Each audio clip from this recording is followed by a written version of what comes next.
다가오는 연말, 술자리가 많아질 시즌인데요. 다들 한 번쯤 오늘은 조금만 마셔야지 하다가도 어느새 과음을 하게 된 경험 있지 않으신가요? 왜 우리는 술을 그렇게 끊기 어려운 걸까요?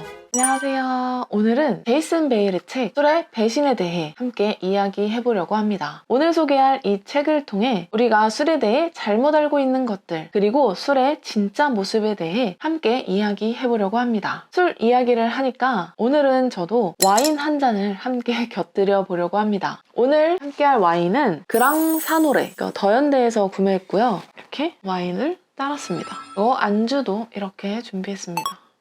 술의 단점을 이야기하면서 술을 마신다는 게 조금 이상하게 들릴 수도 있지만 이 자체로서 우리의 음주 문화를 돌아보는 또 재밌는 계기가 되지 않을까 싶습니다. 책에서 저자는 술을 합법적 마약에 비유합니다. 합법이라는 이유로 술은 우리의 일상에 깊이 자리 잡았고 음주는 정상적이고 사회적으로 권장되는 일이라는 이미지로 길들여졌다고 주장합니다. 여러분도 술을 처음 마셨을 때를 한번 떠올려 보세요.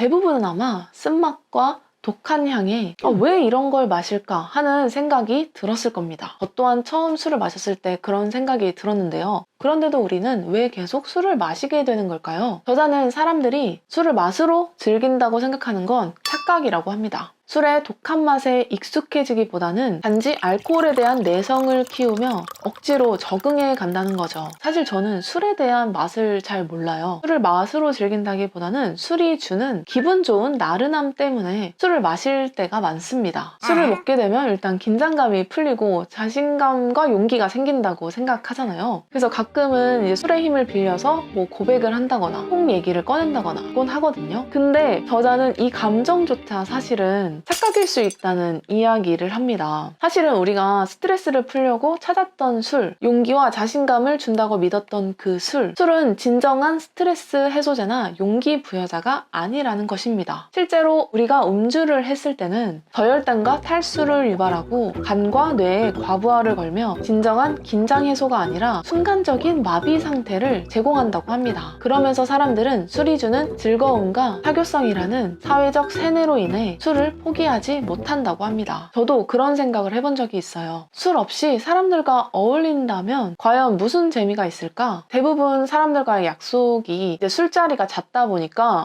술 없이 사람들을 만나는 것에 대해서 조금은 두려움이 생겼던 것 같아요. 그런데 이런 생각도 술이 주입한 고정관념일지도 모르겠다는 생각이 들었습니다. 저자가 여기서 강조하는 것은 바로 이겁니다. 술을 끊는 것이 두렵다면 이미 술에 의존하고 있는 것이다. 많은 사람들이 금주를 고통스러운 희생으로 여깁니다. 우리가 금주를 어렵게 느끼는 이유는 술을 끊으면 삶이 지루하고 삭막해질 것이라는 두려움 때문이죠. 하지만 저자는 10년간의 금주를 통해서 더 깊은 인간관계를 맺고 더 진정한 즐거움을 누릴 수 있었다고 고백합니다. 금주를 하는 것은 우리가 단순히 희생과 억제를 하는 것이 아닌 술에 대한 잘못된 믿음과 환상을 버리는 과정이라고 말합니다. 사실 술 자체는 우리에게 무언가 긍정적인 것을 제공하지 않습니다. 오히려 술은 건강을 해치고 금전적 낭비를 초래하며 자녀와 가정에 부정적인 영향을 미치거나 숙취와 폭력 같은 사회적 문제를 유발하는 등 술을 마시지 말아야 할 이유들이 훨씬 많습니다. 책을 읽으면서 저도 스스로에게 한번 질문을 던져봤어요. 나는 왜 술을 마실까? 술이 없으면 정말 재미가 없을까? 사실 술을 마시기 이전의 삶을 돌이켜본다면 술 없이도 충분히 재미있고 활기차게 지냈던 기억들이 떠오릅니다. 그런데 지금은 친구와 지인들을 만날 때면 무조건 술이 빠지면 안 되는 필수품처럼 여겨지는 상황이 되어버린 거죠. 20대 때는 친구와 만남에서는 술이 무조건 빠지면 안 됐어요. 30대가 되고 나서부터는 남들과 밖에서 하는 술자리보다는 편안하게 집에서 혼자 마시는 술이 더 좋다는 걸 알게 됐습니다. 그렇게 저는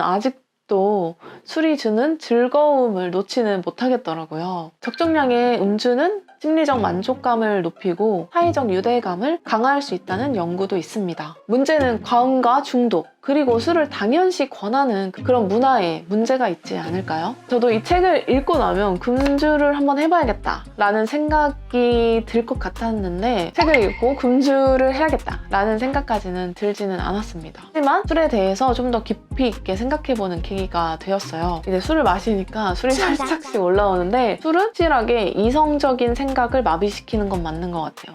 뇌도 빨리 안 돌아가고 말도 잘 안 나오고 지금 아무튼 여러분들도 책을 통해서 술과의 관계에 대해서 재정립하는 시간을 가져보셨으면 좋겠습니다. 오늘 영상은 여기서 마치도록 하겠습니다. 그러면 다음 영상에서 다시 만나도록 하겠습니다.